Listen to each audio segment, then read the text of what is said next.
Olá, seja bem-vinda ou bem-vindo ao Próxima Pauta, podcast idealizado pelo PET Psicologia da UFAL.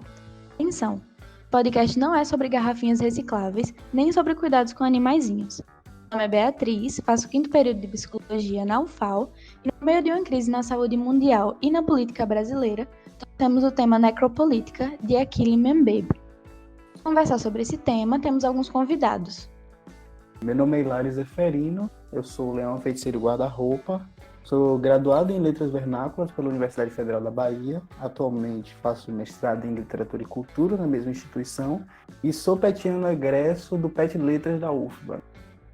Oi, gente, eu sou Mirella, sou petiana egressa do PET Psicologia da UFAL, sou psicóloga, psicoterapeuta e trabalho também na área de habitação. Oi, pessoas. Meu nome é Willamis, mas podem me chamar de Will. Atualmente eu sou petiano, ainda me encontro no PET. Também faço parte do grupo de Diversidades e Política.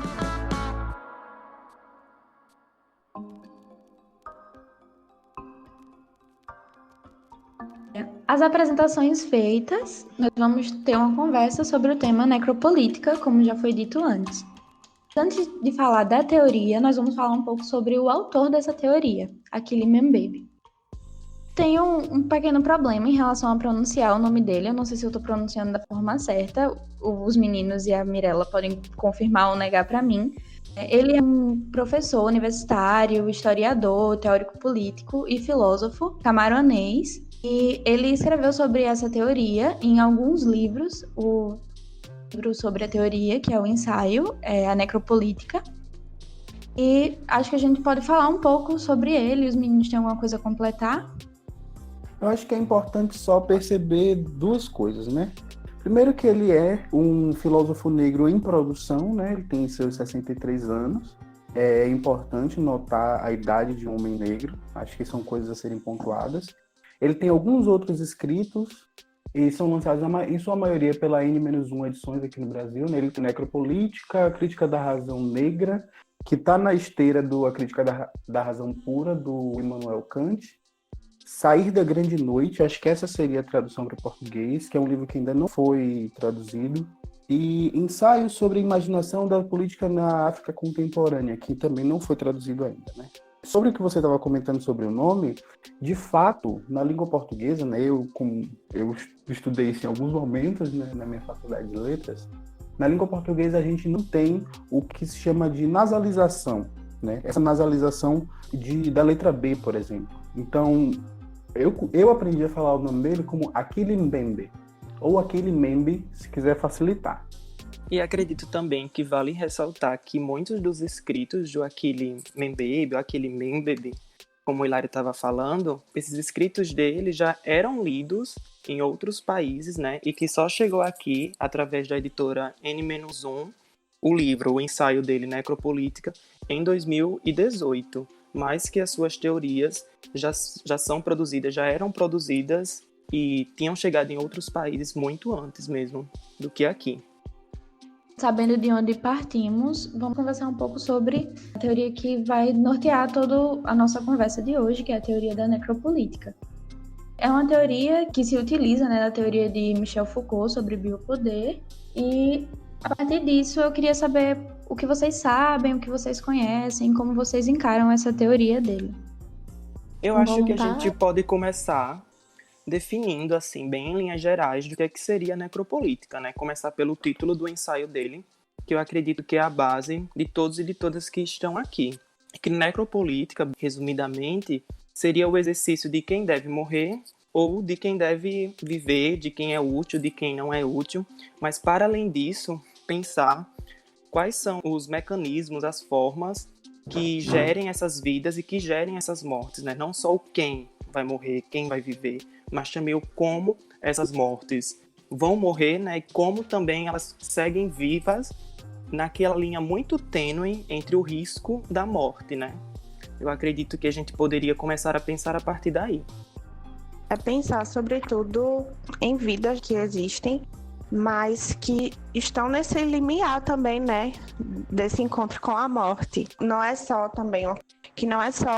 permitir que morram ou matar, assim, mas das pessoas estarem em condições de vida que beiram a morte, né? Então, isso me chamou bastante a atenção. Essa configuração da sociedade de forma a fazer morrer, deixar viver ou expor à morte, né?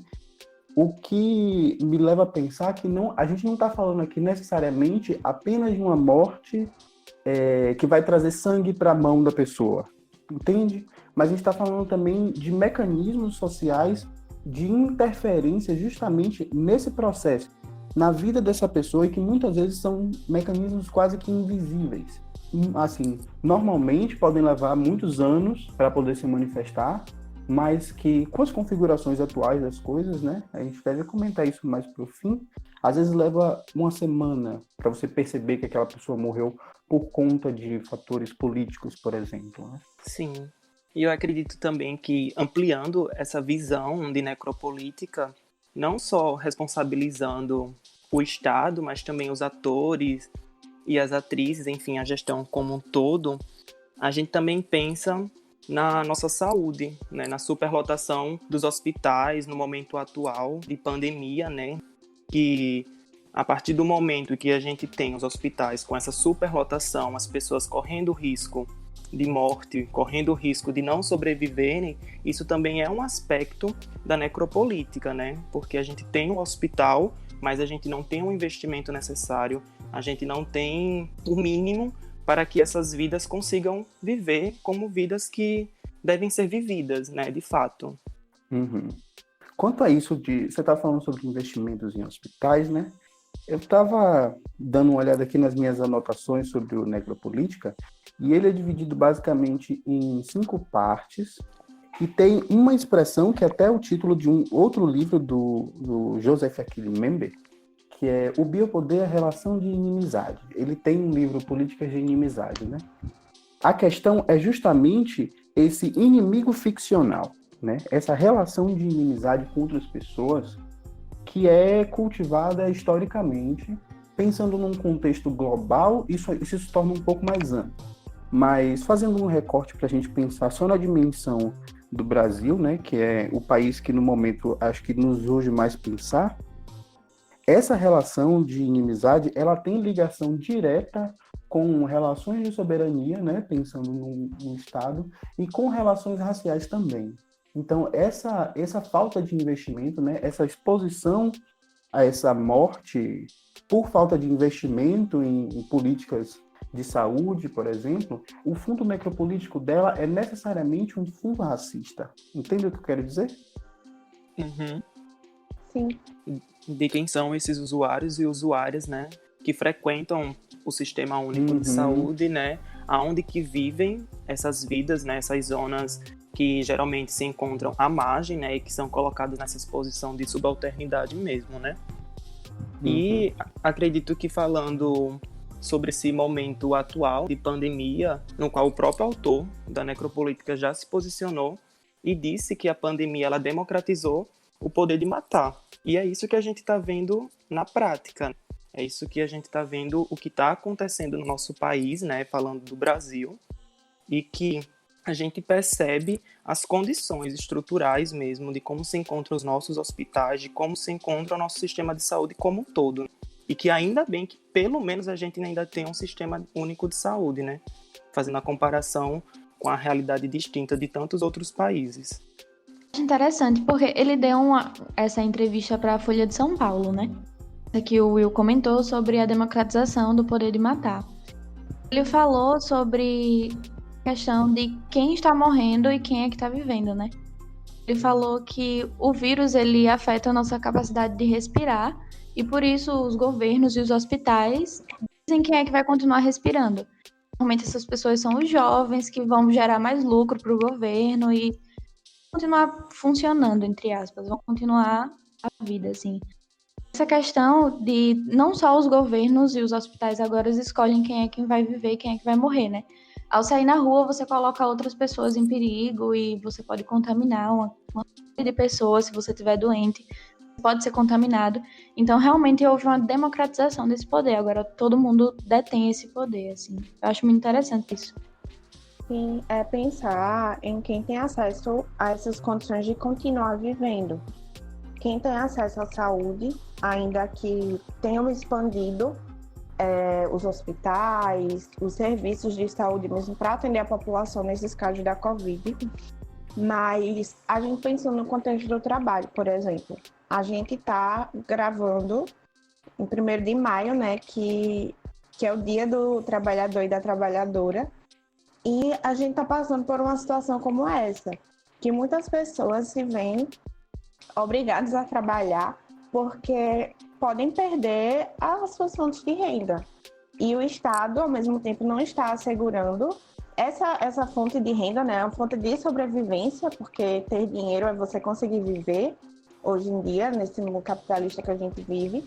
E o Estado não está assegurando isso, porque até o benefício, né, o auxílio emergencial que o Estado liberou, não está pagando. E já está dizendo que não tem dinheiro para pagar.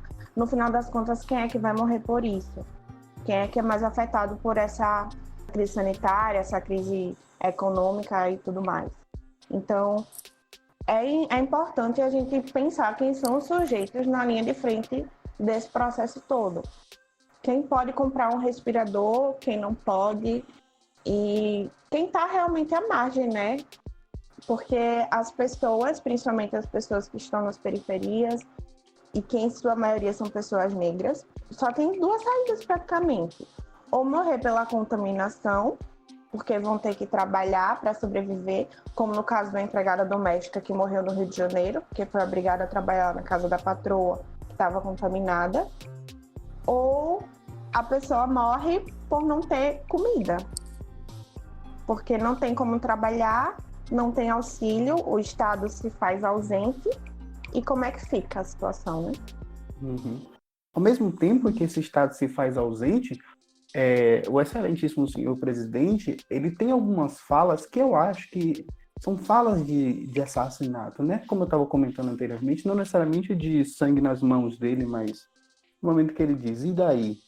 Lamento, você quer que eu faça o quê?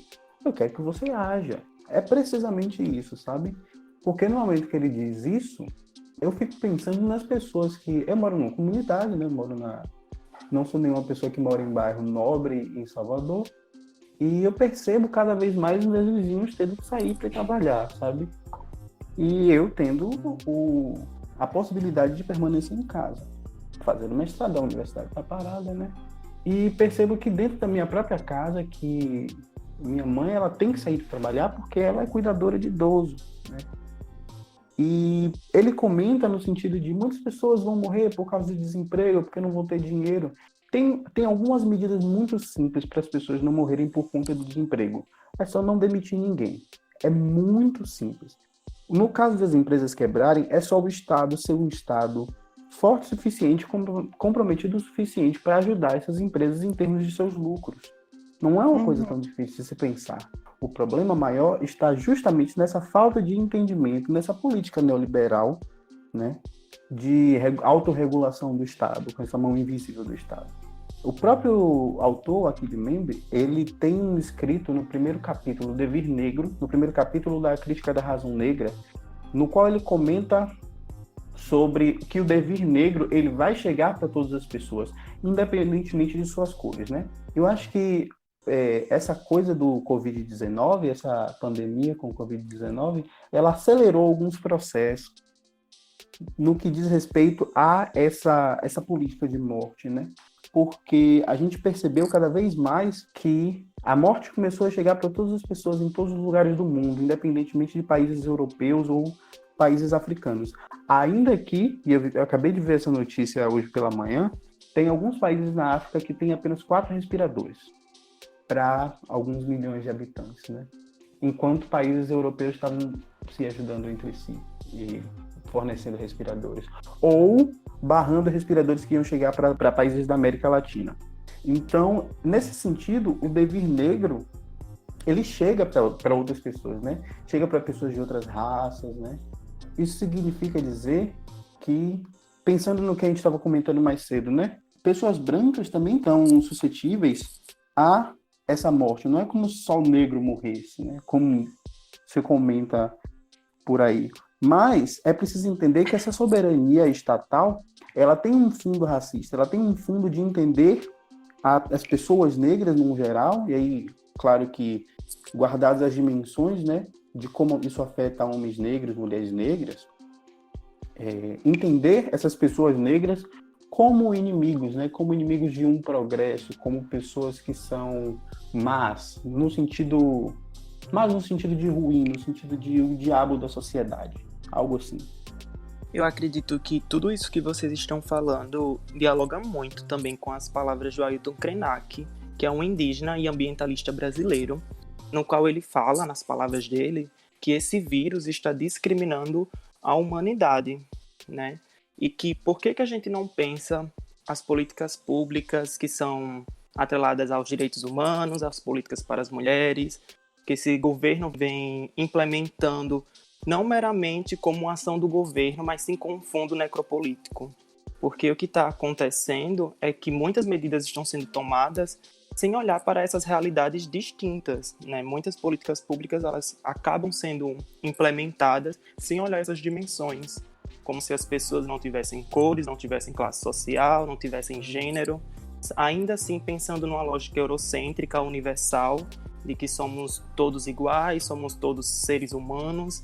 E o Ailton Krenak, ele alerta muito para isso, assim, no sentido de que esse vírus, ele está avançando, ele está progredindo, e ele não está matando os animais, ele não está matando a natureza em si, mas ele está matando nós, seres humanos. É um vírus que discrimina justamente a nossa vida e que não está sendo levado a sério como deveria ter sido levado todo esse tempo pelos nossos representantes políticos. E também por muitas pessoas que ainda desacreditam no poder que tem esse vírus. Acho que isso fala muito dessa política de morte, dessa necropolítica que a gente está falando, que a gente está discutindo aqui no nosso bate-papo.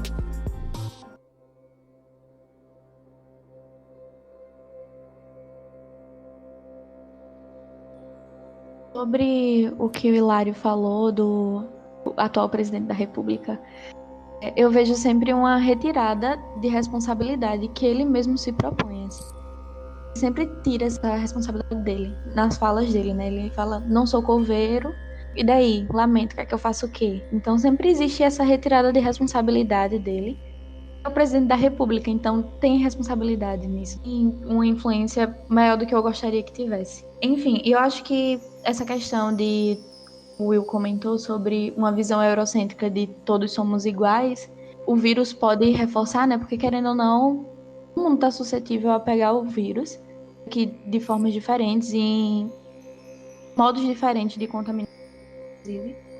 Mas é algo que nós até escrevemos sobre, nós do PET Psicologia, fizemos uma postagem sobre uma situação que aconteceu de 2 cientistas franceses. Eles propuseram em um jornal, em uma emissora francesa, testagem de vacinação, a vacina contra o vírus, testado em povos africanos, porque era o continente que menos tinham pessoas contaminadas. Assim, não sei se eles não percebem o quão problemática é essa fala, essa atitude, o racista. Que acontece, assim, quão racista é essa fala, porque assim... Existe essa ideia de todo mundo tentar falar somos todos iguais, mas ao mesmo tempo existem essas atitudes e essas falas de tentar a vacinação lá nos povos africanos e tá tudo bem quanto a isso. Eu acho complicada essa questão. Sim, é uma experiência de tirar o caráter humano de nós, eu digo nós, enquanto uma pessoa negra, uma mulher negra, né? Então, há esse processo de desumanização. Então, a gente não é igual coisa nenhuma. Isso vem dessa ideia tosca, me permitam dizer, de que, como vocês falaram, de que somos iguais, como se não tivesse acontecido e não acontecesse. O que aconteceu e o que vem acontecendo no mundo, falando nesse sentido de racismo mesmo, de problemas que a gente enfrenta por conta disso. Mas é realmente uma experiência de não ver uma alteridade no outro, não entender que é uma pessoa com direitos, enfim, dotada de subjetividade, como eu também sou. Então, essa perspectiva de um outro que não é humano, portanto, que não merece ser tratado como humano, né? Então, é isso que vem acontecendo, e nós, pessoas negras, somos muito colocados nessa posição do objeto ali de estudo, do qual a ciência se apropria, como ratos de laboratório, né? E eu acho que isso também fala muito, porque desde o início da pandemia temos visto em entrevistas de alguns empresários, economistas, governantes, pedindo por essa normalização, por essa pressa de que tudo volte ao como era antes, que a gente tem que voltar sim a trabalhar, a produzir, sempre nessa lógica capitalista. Que a gente sabe que o capitalismo, ele é esse mecanismo também que regula as nossas vidas e que também tem o seu fundo necropolítico. Mas se a gente não parar um pouquinho, respirar e refletir, e aí também já estou me utilizando do Ailton Krenak, que após a gente passar essa pandemia, se a gente conseguir passar essa pandemia e a gente não mudar a nossa rotina, nosso modo de vida, significa que a gente não aprendeu nada, absolutamente nada, e que milhares de vidas foram mortas e a gente não sentiu nada para com isso, sabe? A gente não refletiu, a gente parece que dormiu, enfim, durante essa pandemia e acordou agora numa rotina de vamos voltar tudo ao normal, sabe? E acho que isso fala muito dessa necropolítica que vem sendo aplicada, né, e que atualmente está sendo tão falada no Brasil, né? Por mais que a teoria já existisse há um certo tempo, como a gente falou logo no início, que ela já havia sido traduzida para outras línguas e que chegou primeiro em outros lugares, aqui no Brasil é algo que só vem sendo discutido, acho que nos últimos 5 anos, mais ou menos, do que seria necropolítica, desse fundo necropolítico que as nossas políticas públicas estão sendo implementadas, e aí quem são os atores, quem são as atrizes que também compõem esse cenário, já também descentralizando o Estado, né? Não só colocando o Estado como o culpado, mas também que o Estado precisa de uma gestão para operacionalizar e dar conta da sociedade, digamos assim. Acho importante isso que você comenta, Will, sobre não necessariamente responsabilizar apenas o Estado por ações que tem esse fundo necropolítico, mas entender como a necropolítica, né? Acho que aquele membro ele foi muito sagaz em perceber como isso é algo que atravessa todas as relações que a gente tem, né? E, como eu estava comentando antes, não apenas na morte no sentido físico, mas também em mortes simbólicas. É o que se comenta, por exemplo, quando a gente diz leiam mulheres negras. Por que leiam mulheres negras?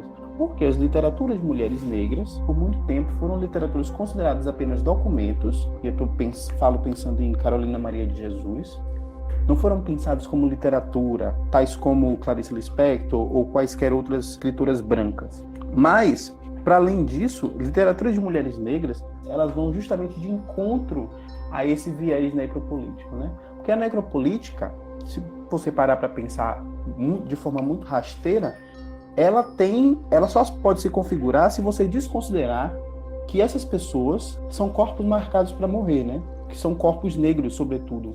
Então, no momento que você recomeça a humanizar essas pessoas, como o Mirella estava comentando antes, quando você humaniza essas pessoas, você torna elas impossíveis de serem marcadas para morrer, entende? Então, acho que nesse momento, e aí no que me cabe, né, como pessoa que está estudando literatura de forma mais ostensiva, você pensar literaturas de pessoas negras, né, é justamente você pensar que são pessoas vivas ali, sabe? Que não é apenas uma força de trabalho, que não é só uma empregada, que não é só uma catadora de lixo, mas que é uma pessoa ali que é viva, que pulsa, que sangra como todos os outros, né? Falei e me lembrei daquela cena de Opaió, de Rock dando um grito na cara de Boca, dizendo que a gente sangra o mesmo sangue, sabe? Que é como se a gente não fosse considerado historicamente e por políticas coloniais como se nós, pessoas negras, não fôssemos considerados sujeitos humanos, que é justamente não, vamos testar a vacina para o coronavírus em países de África, porque não tem problema nenhum, lá quase não tem caso, né? a gente pode testar lá porque não tem problema, eles podem morrer mesmo, eles podem morrer, é permitido que eles morram, é permitido socialmente que essas pessoas morram, entende? Sim, falando do meu lugar como psicóloga e psicoterapeuta, né, principalmente, vou saber que eu ocupo um lugar que é muito privilegiado ainda, que é o lugar de fazer a clínica, né, que ainda é um lugar muito elitista, muito elitizado, enfim, e que muitas vezes é um espaço onde profissionais acabam reproduzindo essas lógicas. E quando eu digo reproduzir, é muitas vezes não parar para pensar em como essas ideias, esses conceitos, que não são só conceitos, mas são a realidade, né? E que influenciam diretamente na nossa prática, podem influenciar na vida das pessoas, na vida dos sujeitos com quem a gente tem contato. As pessoas que muitas vezes são vistas só como realmente um objeto para a gente desenvolver a nossa prática, para a gente fazer o nosso trabalho. Então, muitas vezes a gente, pelo menos eu tenho essa sensação de que está tudo isso acontecendo e muitos psicólogos e psicólogas se colocam numa posição só de refletir sobre a quarentena, os impactos da quarentena na saúde mental, ou falar sobre o trabalho, retomando de novo o que eu falei, sobre a importância da gente pautar também, que a gente está discutindo isso no dia do trabalho, né, no dia do trabalhador e da trabalhadora, e individualizando essas questões, como se fossem problemas individuais, como se fossem questões de superação subjetiva, individual, mas não. A gente precisa entender todo esse contexto em que as pessoas estão inseridas, e esses contextos que produzem vida e, sobretudo, produzem morte também. Como é que isso afeta as pessoas? Como é que a gente vai trabalhar isso na nossa prática? Para além de conceitos que a gente aprende na universidade. Isso quando a gente chega a aprender, né? Porque também é importante pautar esse lugar de privilégio que a gente está tendo contato com isso. Porque existem inúmeras outras pessoas que se formam e não têm contato com esse tipo de discussão, o que é absurdo. E chegam na prática, chegam no mundo do trabalho, no mercado de trabalho, e vão reproduzir lógicas hegemônicas, racistas e descontextualizadas, e viver reproduzindo coisas no Instagram profissional, em palestras, em lives, ou sei lá o quê, como se o mundo não estivesse pegando fogo ao redor da gente, fingindo que são apenas crises de ansiedades pontuais ou, enfim, problemas individuais de cada pessoa. E isso ainda diz muito, amiga, da falta da sensibilidade analítica, me utilizando também de Carla Cotirene, do feminismo negro, que as pessoas ainda não possuem essa visão crítica, né, de noção para com a sociedade, né, que a partir do momento que alguém vive numa região periférica, sem saneamento básico, sem uma educação de qualidade, sem uma saúde de qualidade, isso também é ter um fundo, um caráter necropolítico. É você tá a todo momento vivendo no risco, é você a todo momento pensar que a linha tênue entre a vida e a morte está ali acontecendo a todo momento. Isso é necropolítica, isso é você exercer o poder soberano que um representante político tem e simplesmente fazer com que aquela população seja descartada porque é melhor para a economia, né? Para esse mundo capitalista que a gente está vivendo hoje, né? Esse mundo neoliberal, né? Sim, e quando você vai trabalhar, quando você vai ter contato com essas pessoas, você trata esses problemas como problemas individuais, que a gente vai tratar no espaço, no setting terapêutico, como apenas uma questão individual daquela pessoa ali, daquele ser humano, como se ele estivesse sozinho no mundo e não tivesse todo um contexto social, influenciando na vida dele também, e como se ele não influenciasse naquele contexto da mesma forma que é influenciado.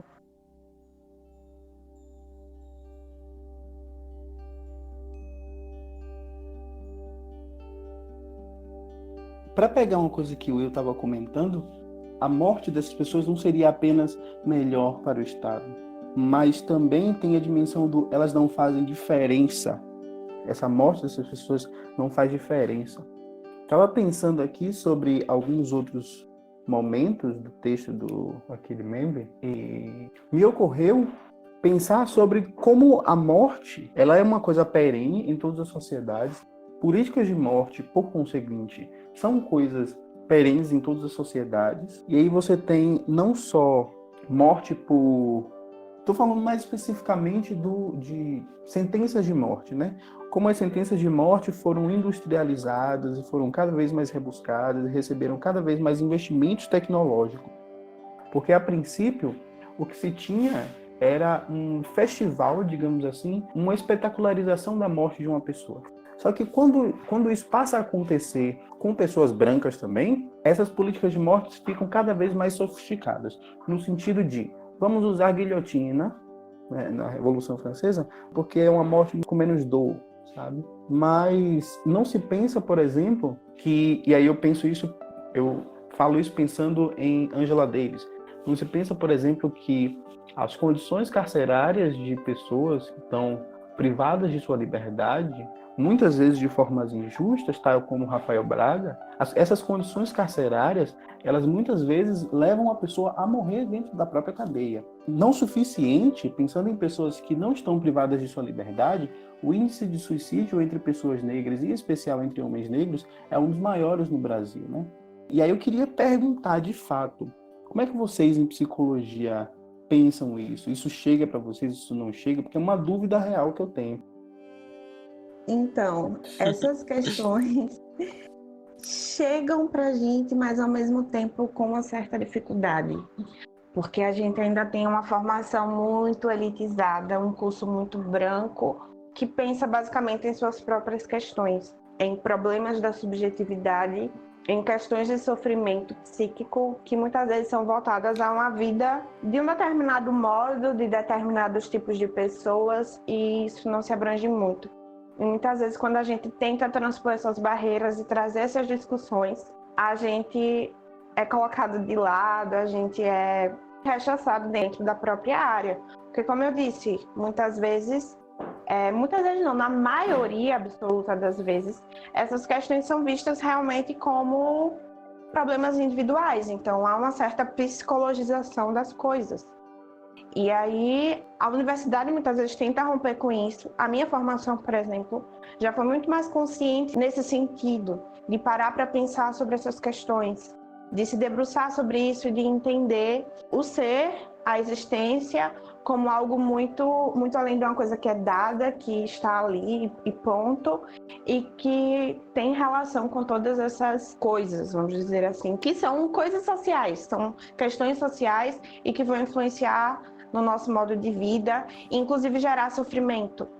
Mas o maior problema é que, ressalto, a gente muitas vezes trata isso como questões de superação subjetiva e principalmente racismo. Então, a gente pode ver que até no processo de adoecimento de uma pessoa, essas questões aparecem. Uma pessoa que chega com um diagnóstico psiquiátrico, e quando você vai conversar, quando você vai ouvir aquela pessoa, ela traz no discurso dela questões relacionadas ao ser uma pessoa negra, que passou por determinados problemas na sua vida e determinadas situações que são situações racistas, que são de cunho racista. Então, eu ainda diria que a gente ainda está muito longe de conseguir construir caminhos mais interessantes para lidar com essa questão, que fujam da superação subjetiva, sabe? É só para pensar mesmo, porque como eu sou da área de letras, né, eu tenho muito pouco contato com pessoas de psicologia, eu fico interessado, porque eu estou preocupado, né? Eu também sou uma pessoa negra, né? Meu pai é um homem negro também, minha mãe é uma mulher negra, então eu estou preocupado com os meus. Sim. E só complementando isso que vocês estão falando, a psicologia ela ainda se mantém com esse caráter cis, branco, elitista, classe média, ainda que a gente tenta construir porosidades e conversar, dialogar sobre outras temáticas. A gente, às vezes, ainda precisa construir uma disciplina extra, por exemplo, para discutir sobre determinadas coisas e passar aquela discussão enquanto uma discussão fundamental, uma discussão obrigatória do nosso curso. Isso ainda é visto, ao menos falando da psicologia, a qual eu estudo aqui em Maceió, Alagoas, né, na Faculdade Federal. Essa ainda é a nossa psicologia, né? A gente que ainda cria as nossas andanças para tentar debater sobre isso que a gente está debatendo aqui hoje, que não necessariamente é uma discussão que vai chegar para todas as turmas. Sim, e, por exemplo, na minha turma, que se formou ano passado, A gente só teve contato com essas temáticas, assim, diretamente em determinadas disciplinas, porque chegaram professores e professoras novos para debater essas questões, principalmente a professora Érica, que eu tive aula com ela no meu 7º período, e a partir daí foi que a gente começou a se debruçar um pouco mais. De modo geral, quando a gente tinha contato com isso, mesmo sendo um curso que se debruça a estudar sobre a subjetividade, sobre sofrimento, sobre todas essas questões, a gente não tinha muito contato com isso. Quando a gente tinha, era pensando em determinados contextos, principalmente voltados para a psicologia social, que muita gente acha que está só relacionado a questões comunitárias, a problemas vivenciados por determinadas comunidades ou para um trabalho no SUS, mas eles aparecem em todos os espaços, porque a gente trabalha com pessoas. Então, como eu falei, por exemplo, na minha prática de psicóloga clínica, eu vejo muito essas questões aparecendo, porque a dimensão da raça no mundo como que a gente vive, aparece bastante. E aparece muitas vezes em forma de sofrimento. E cabe a nós, profissionais, não entrar numa via de apenas individualizar essas questões, de entender como questões sociais e ver como é que a gente pode atuar no sentido de superar essas questões. Estava pensando aqui no que o Will estava comentando logo anteriormente, né? Sobre disciplinas, né? O Mirella também estava falando um pouco sobre isso, sobre como as disciplinas acabam formando os profissionais. Não é isso, mais ou menos, Mirella, que você estava falando? Sim. As disciplinas que a gente vai pegando, elas formam o profissional que a gente é.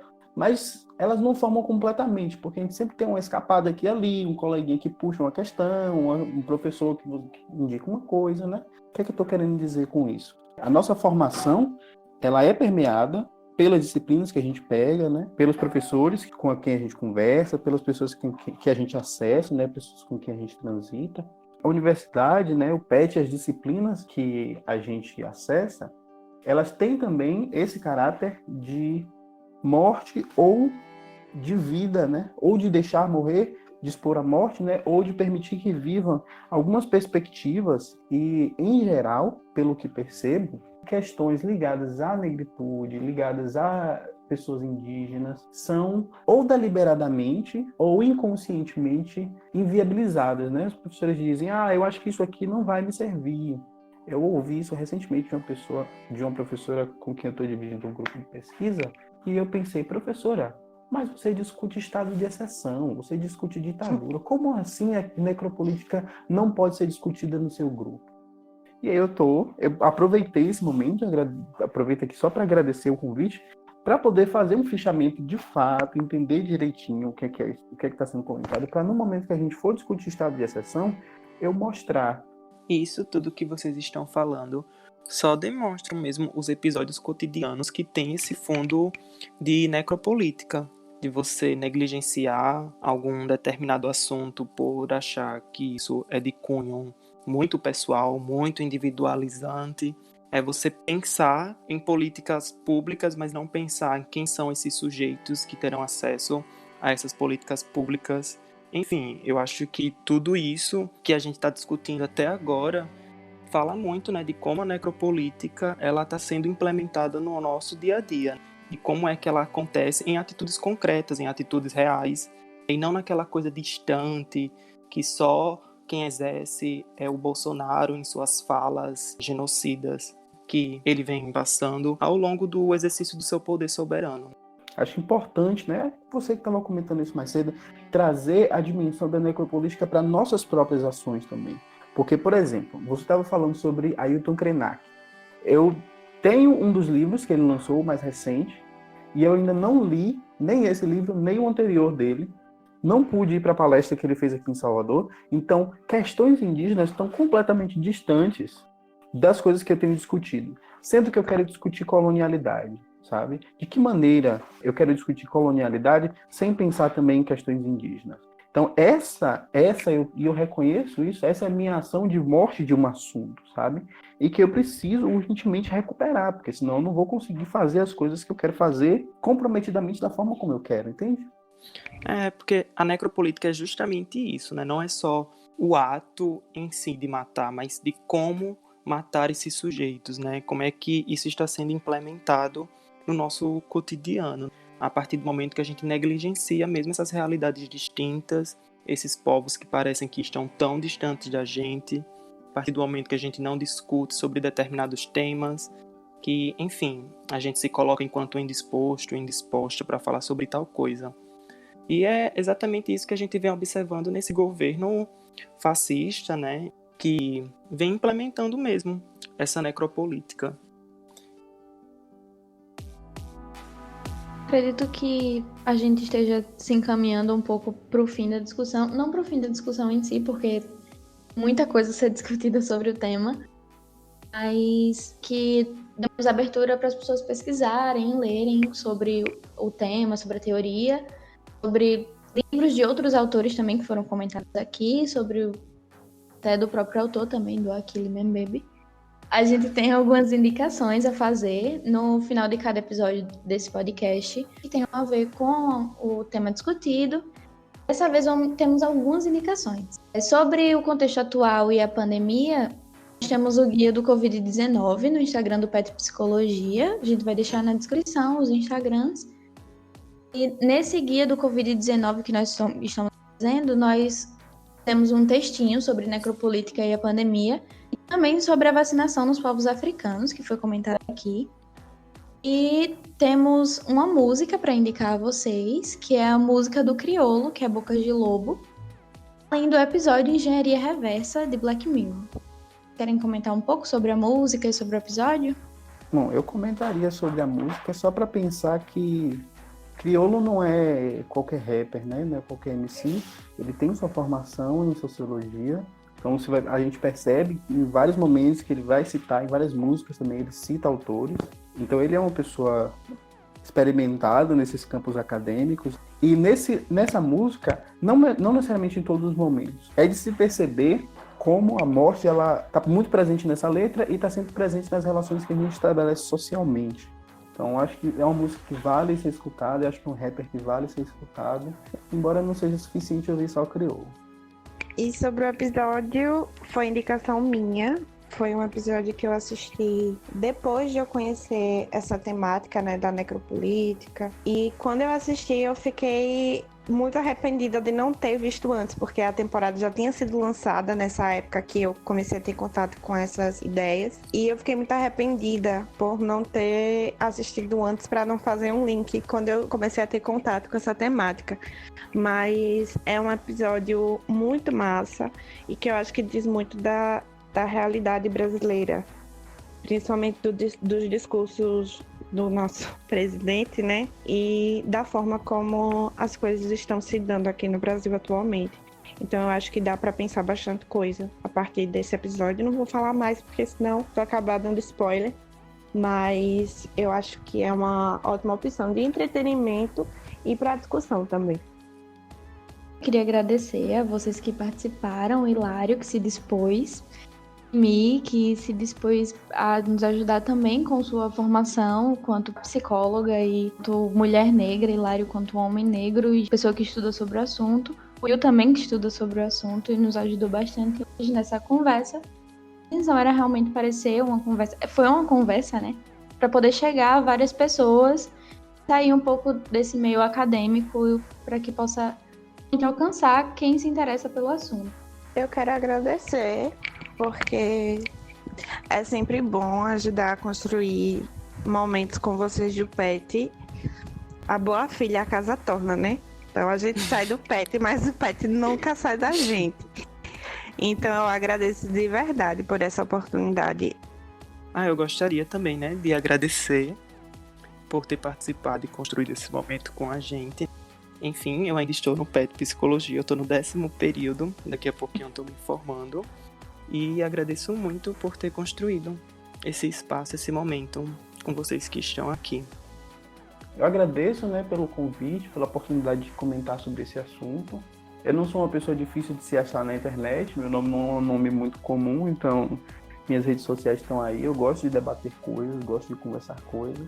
Acho muito importante essa iniciativa, né, de um podcast, de um grupo PET. Gostaria muito de ter tido essa ideia na minha época. E, sobretudo, um grupo PET que que se dispõe a discutir essas questões, né? O PET UFAL é conhecido, né? Referência de PET nacional. Lembro muito de vocês, né, nos encontros. E é isso, só agradecer por essa oportunidade. Posso deixar algumas indicações aqui também de algumas coisas? Pode sim. Eu sempre digo para as pessoas lerem sobre colonialidade, porque eu acho que é uma coisa que ainda está em curso e que envolve também, né, ações de necropolítica. Então, eu sempre digo para as pessoas lerem o texto O Ocidente e o Resto, do Stuart Hall, Colonialidade de Cabo a Rabo, de Walter Mignolo. Stuart Hall é um pesquisador estadunidense, Walter Mignolo é argentino. E, para pensar isso mais especificamente aqui no Brasil, eu sempre indico o livro da professora Carla Cotirene, né, sobre interseccionalidade, né, que é para entender como é que essas coisas afetam, em que dimensões elas afetam as pessoas. É isso. Muito obrigado. Então é isso, pessoal. Obrigada por nos ouvir até aqui. O link das indicações das redes sociais de nossos convidados e da nossa convidada estarão na descrição do episódio. Esse episódio e os próximos estarão sempre disponíveis nas principais plataformas de áudio. Fique em casa e até a próxima pauta.